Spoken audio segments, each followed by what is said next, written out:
ओम शांति। 17 फरवरी 2024। मुरली के मुख्य पॉइंट्स, धारणा और वरदान।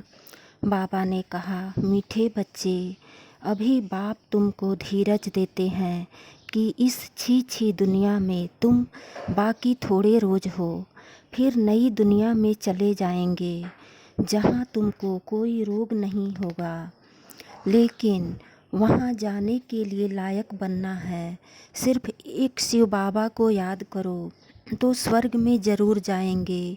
भले कई बच्चों को निश्चय भी है, लेकिन याद न ठहरने के कारण कोई की से विकर्म कर लेते हैं।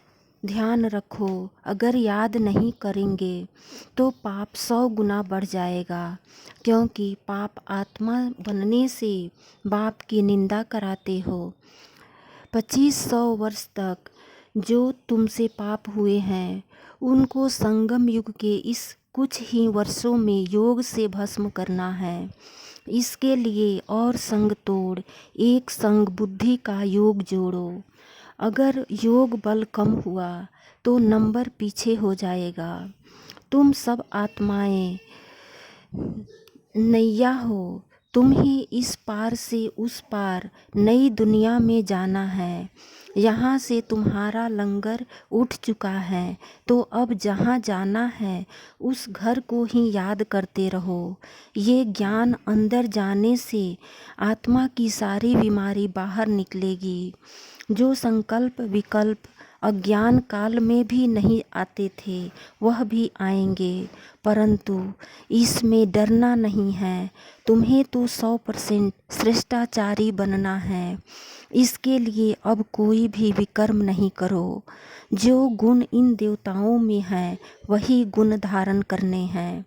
मुरली का सार। बाबा ने कहा, मीठे बच्चे, पावन बनने के लिए एक है याद का बल, दूसरा है सजाओं का बल।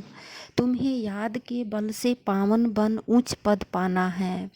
प्रश्न, बाप रूहानी सर्जन है, वह तुम्हें कौन सा धीरज देने आए हैं? उत्तर, जैसे वह सर्जन रोगी को धीरज देते हैं कि अभी बीमारी ठीक हो जाएगी, ऐसे रूहानी सर्जन भी तुम बच्चों को ही धीरज देते हैं। बच्चे, तुम माया की बीमारी से घबराओ नहीं। सर्जन दवा देते हैं तो यह बीमारियां सब बाहर निकलेंगी। जो ख्यालात अज्ञान में भी नहीं आए होंगे, आएंगे, लेकिन तुम्हें सब सहन करना है। थोड़ा मेहनत करो, तुम्हारे सुख के दिन आए कि आए।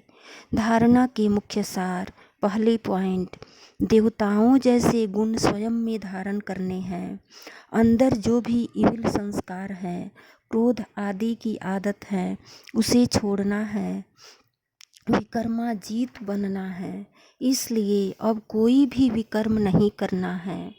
दूसरी पॉइंट, हीरे समान श्रेष्ठ बनने के लिए ज्ञान अमृत पीना और पिलाना है। काम विकार पर संपूर्ण विजय पानी है। स्वयं को सतो प्रधान बनाना है। याद के बल से सब पुराने हिसाब किताब चुकतू करने हैं। वरदान, बुद्धि को मेरेपन के फेरे से निकाल, उलझनों से मुक्त रहने वाले न्यारे प्यारे ट्रस्टी भव। जब बुद्धि कहाँ भी उलझन में आती है तो समझ लो जरूर कोई न कोई मेरापन है। जहाँ मेरा आया वहाँ बुद्धि का फेरा हुआ। गृहस्थी बनकर सोचने से गड़बड़ होती है, इसलिए बिल्कुल न्यारे और ट्रस्टी बन जाओ। ये मेरापन, मेरा नाम खराब होगा, यही ग्लानि होगी, यही सोचना ही उलझना है। फिर जितना सुलझाने की कोशिश करेंगे उतना ही उलझते जाएंगे। इसलिए ट्रस्टी बन इन उलझनों से मुक्त हो जाओ। भगवान के बच्चे कभी उलझनों में नहीं आ सकते। स्लोगन, बड़े बाप के बच्चे हो, इसलिए न तो छोटे दिल करो और न छोटी बातों में घबराओ। ओम शांति।